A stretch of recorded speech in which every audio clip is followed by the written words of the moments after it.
So this is a recipe that I actually got from a woman who has a website on Hindu cooking. And if you don't know anything about Hinduism, generally speaking, Hindus are vegetarian. And that has to do with their belief system, which is a lot like Buddhism. You don't bring any harm or violence to anyone or anything. So that's why, as a religion, the people tend to be vegetarian. Also, since they believe in reincarnation, you don't know if the animal you're about to eat was perhaps your father who passed away not too long ago, back in the next life, or you just don't know. So another reason why they are vegetarians. So this is a recipe I didn't come up with by myself. Basically, I've changed it a little bit. I took out a lot of the oil. There's a lot of frying that she had in her recipe. So I'm trying to, with the Gerson method, loosely followed, because I don't have malignant tissue. So loosely following that method, I'm trying to adapt what she taught me and make it my own. So these are my potatoes. I just took them off of the stove. You can see here that was my pot with a little bit of water left. That's colored. So I just had a little bit of water and I steamed them gently at about a medium low, about where it is right now. And they are tender. As you can see, the skins are coming right off, but they're not falling apart because I don't want them to. There's still residual heat inside. So I'm letting them just kind of cool and rest. So in the meantime, I'm toasting my sesame seeds. This is a dry pan, which is how you want to do it. You don't want to fry them by putting oil. You want to toast them, so it has to be dry. And if you've never had dried or roasted sesame seeds, you're in for a treat. I had them for the first time. My sister made them and put them over a salad, and they were phenomenal. So good.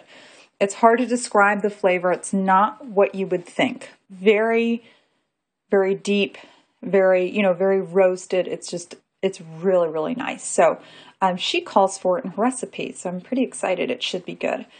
And when you toast them, you can usually smell when they're done. Granted, you want to keep tossing them because you can see some of them are starting to turn color. And I don't think the audio can hear it, but some of them are kind of crackling just a little bit. You don't want to burn them.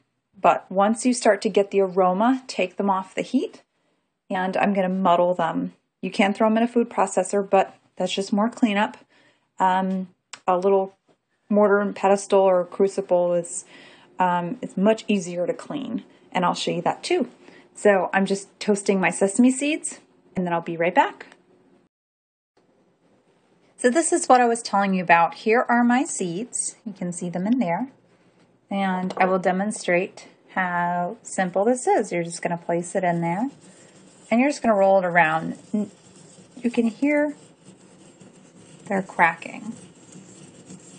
And this isn't a force thing. I mean, you can really get in there and, really work your arm out. But I find that the stone is heavy. And if you let it just with its own weight crush them, you just keep moving them around, that you will get it down to a nice flour-like consistency.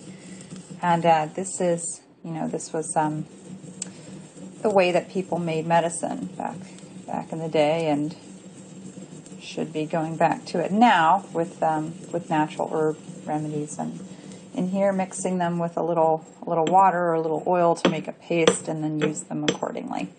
So I am going to finish with this. I'm going to add a little bit of water to make a paste, and then I'll go on to the next step. So I wanted you to see, I put in my paste, and that's how much oil I put in. Not a lot, just a little bit. I have my red pepper. This is half of a red pepper. I'm going to use the other half for something else. And I'm going to try and pick out a small onion. And I will chop that and be right back. So true to the Gerson method, I left the skins on my potatoes. There are vitamins and minerals that are within the skin, so it's extra important that they are organic. You will be eating every part of it. It should be organic anyway, but all the more reason to do so. We're eating the skins. They are beneficial. So they are waiting to jump in with the rest, and this smells so good. I put all kinds of things in here, and you're welcome to put whatever you would like. I didn't go with the recipe because a lot of the Indian spices I didn't have, and I wasn't sure how it was going to all come together. So I do have paprika in here. I put in pepper flakes because I want it spicy.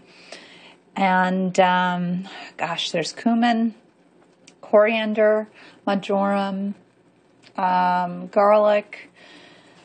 I don't know, just a grab bag of things. Whatever I found in my spice rack that looked like it would be good, I put it in there. And it just smells so good, especially with the peppers. You can really smell the sweetness of the peppers, the onions, and then you get that sesame seed scent that comes up with it.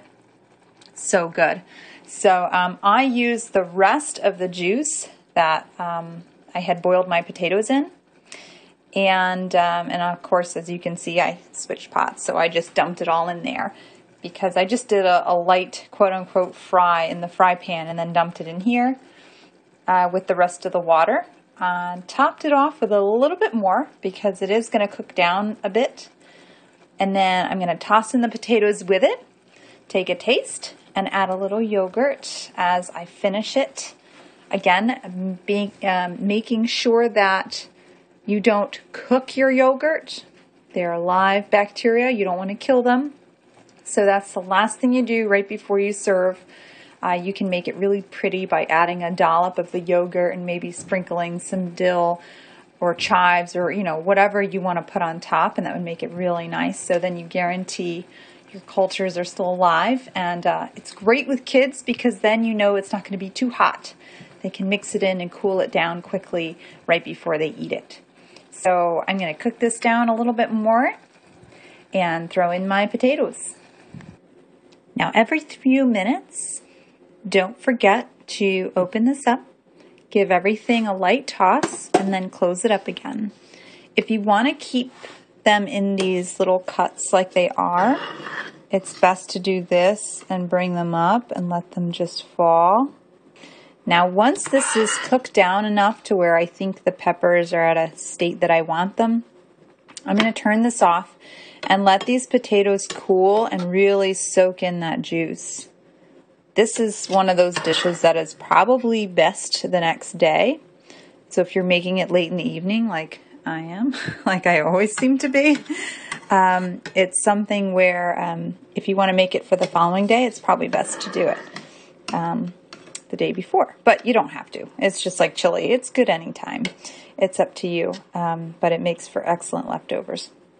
And another interesting thing you could do, I just thought of, if you maybe you were a bit too zealous when you were mixing them and they started to mush, or you just boiled them for too long the first time, they would make for a really interesting mashed potato. So think of that too. So I gave it a stir. It's been 10 minutes. I set my timer and I turned the stove off. And now I'm just going to leave the lid off because everything is cooked the way I want it. And I'm just going to let whatever leftover water evaporate and come out. And when it's cool enough that I can start picking at it, which I will try because I'm pretty hungry, then it will be safe to add my yogurt and give it another stir. And I'll show you what it looks like. I let them rest for about 15 minutes. 15 minutes just because it just so happened that's how long it took me to do something else that I needed to do. So, just let them sit while you do other things that you need to do at the end of the day and come back to it. I gave it a stir and you can see there's some more steam. So it's definitely not going to go cold on you while it's in the pot.